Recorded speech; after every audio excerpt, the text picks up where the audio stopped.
లేదు కదా తండ్రి. అది దానవకులవై వారు మనకు పరమశత్రులు ఉన్నారు. వారి నామం మరిచిపో. అది సాధ్యమా తండ్రి? హరినామం ఒక్కసారి రుచి చూచిన మరల వెడుగలమా? చుట్టూ సంకీర్తనలకే నా హృదయములు ఛేదిస్తున్నావు. హరిభక్తి మామూలుగా అమ్మ అన్నీ తెలిసిన నీవే చెందగిన హరిభక్తి లేని జీవి వృత్తప్రాంతు కదా.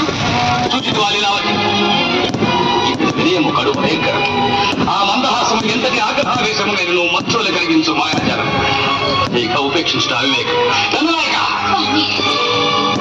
ఈ కోర్టులో కదా ప్రహారము చేయించు.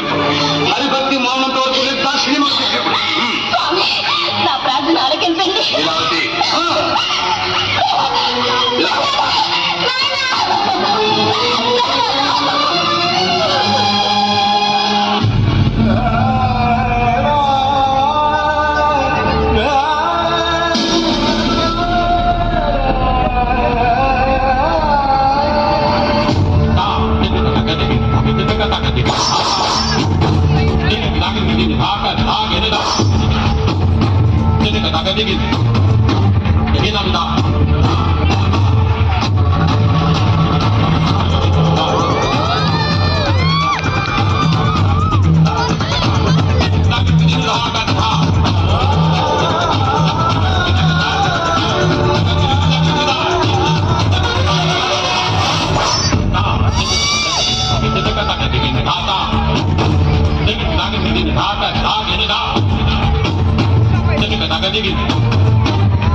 ఇప్పటికైనా నువ్వు హరిభక్తి మాని నన్ను సేవవేయము నాయన.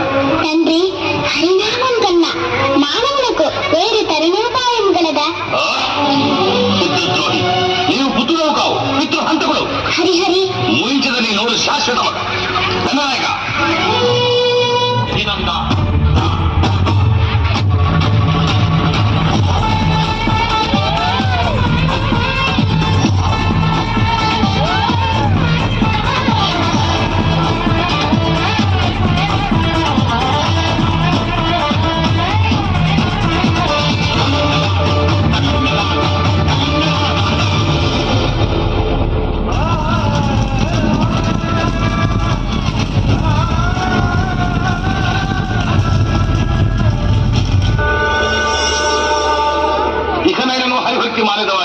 నీకు రేయింబగళ్ళు అతని స్మరణే కదా. నాకంటే నీవే గొప్ప హరిభక్తుడవు. మూయించదని నోరు శాశ్వతము. ధననాయక,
నిజము చెప్పు. ఎవడవు? సృష్టిలోని అనంత కోటి జీవరాశులలో నేను ఒకడను. కాదు, నీవు మృత్యు. అది నీ భ్రమ. ఈ గదాదండ మనసు ఇది పరమేశ్వర ప్రసాదితం. దీనితో నీకు చావు తప్పదు. ఏమి, నిన్ను చంపలేనా? చావు పుట్టుకలు మన చేతుల్లో లేవు. ఆ శ్రీహరి సంకల్పం లేనిదే గడ్డిపూచ కూడా కదలదు. అటులనా? ఆయన నిన్ను చంపిన నీ హరి వచ్చి రక్షించునా? మరి ఎంతవరకు నన్ను రక్షించు